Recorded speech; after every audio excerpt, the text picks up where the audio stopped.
F and O, how will SEBI's new rules affect traders and brokers? तो सेबी के जो stock exchange board of India है उसका नया रूल जो है कैसे ट्रेडर और ब्रोकर को प्रभावित करता है एफ एंड ओ के द्वारा. Why this it is in the news. SEBI has rolled out a comprehensive six-step framework aimed at safeguarding investors and curbing speculative trading practices.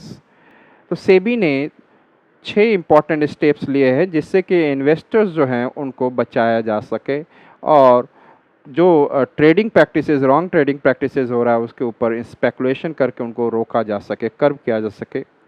Particularly focusing on futures option, future and options. Generally उनका focus है कि future हो और उसके option को लेकर देखा जाए कि ट्रेडिंग बढ़ सके, future and options trading.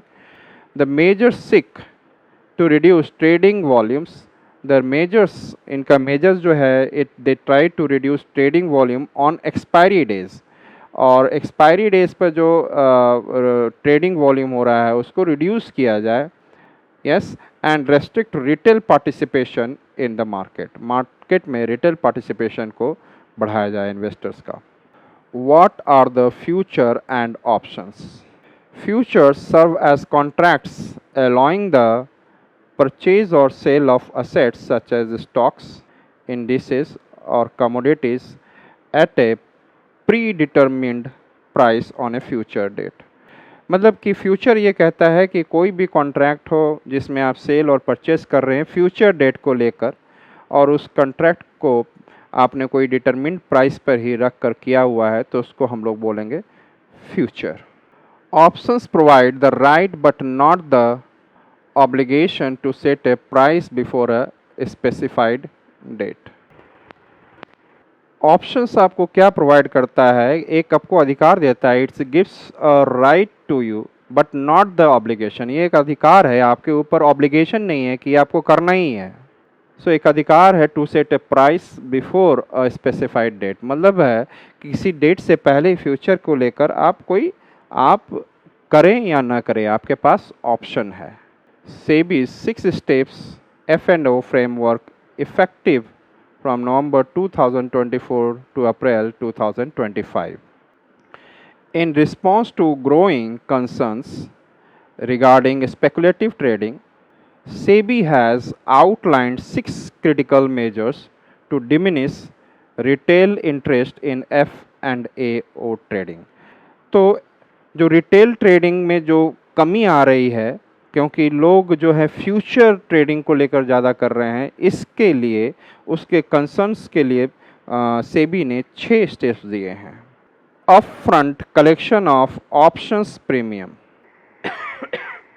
This upfront collections of option premium shows that कि before the predetermined price पर आप एक फ्यूचर डेट पर आप कोई बाई कर रहे हैं, सेल कर रहे हैं तो उसका कलेक्शन हो जाना चाहिए. जो अपफ्रंट कलेक्शन का मतलब है कि it's not, it depends upon कि कितना आपने कलेक्ट किया. द पार्ट ऑफ कलेक्शन और फुल पेमेंट. मतलब आपने किसी से आपको बाई करना है तो आप उससे बाई जब कर रहे हैं तो हो सकता है कि सेलर को आपने पूरा पैसा दे दिया या जितना भी पैसा दे दिया. तो वो कलेक्शन जो है, और सेबी को नॉलेज में ये सब चीज़ें भी होनी चाहिए कि जो अपफ्रंट कलेक्शन हुआ है ऑप्शन प्रीमियम को वो पूरा उसका नॉलेज हो. Intraday monitoring of position limits.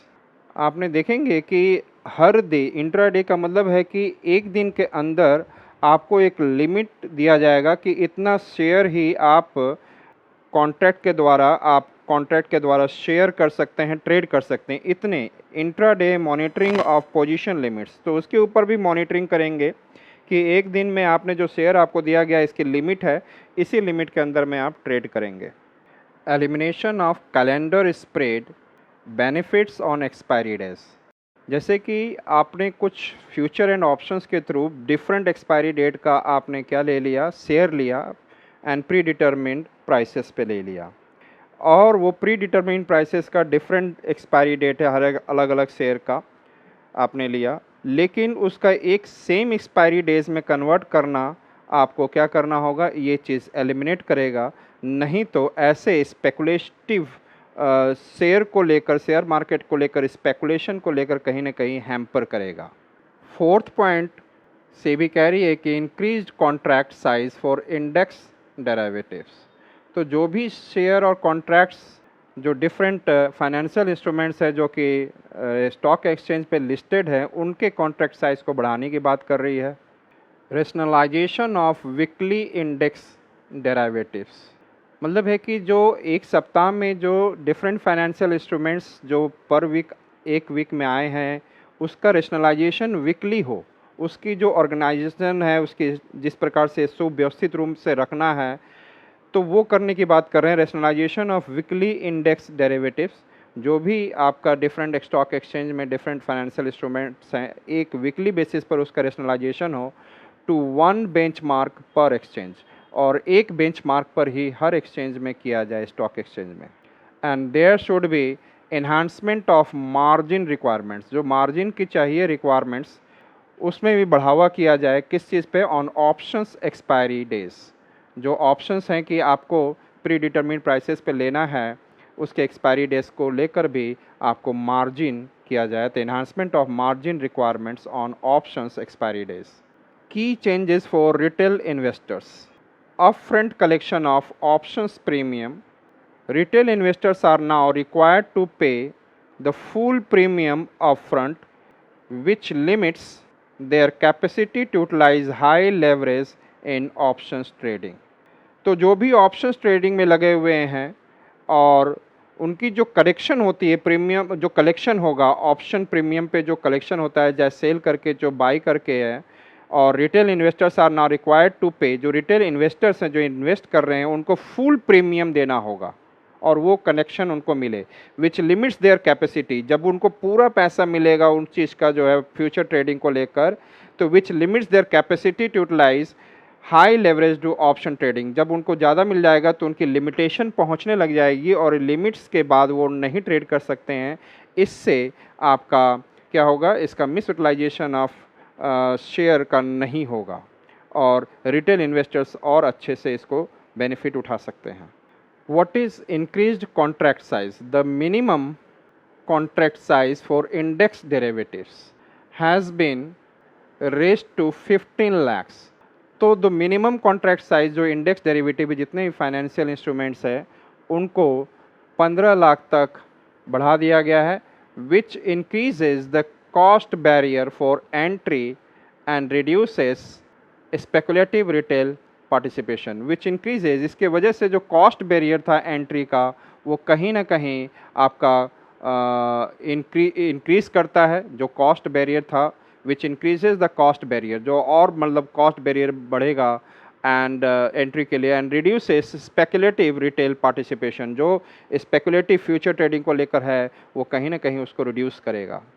Rationalisation of weekly expiries, weekly expiry जितने भी इंडेक्स डेरिवेटिव्स हैं उसका रेशनलाइजेशन होना चाहिए, उसका सुव्यवस्थितकरण होना चाहिए। एक फिक्स्ड बेंचमार्क हर स्टॉक एक्सचेंज के पास, हर स्टॉक एक्सचेंज पे होना चाहिए।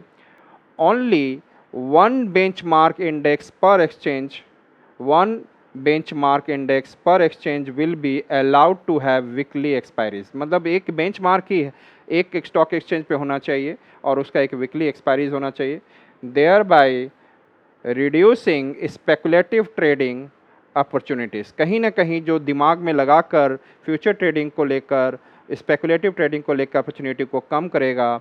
एंड मिनिमाइजिंग इंट्राडे वॉलेटिलिटी, जो intraday with in a day जो वॉलेटिलिटी होती है, खरीदा बेच दिया, खरीदा बेच दिया, ये कहीं ना कहीं ये सब चीज़ों को रिड्यूस करेगा।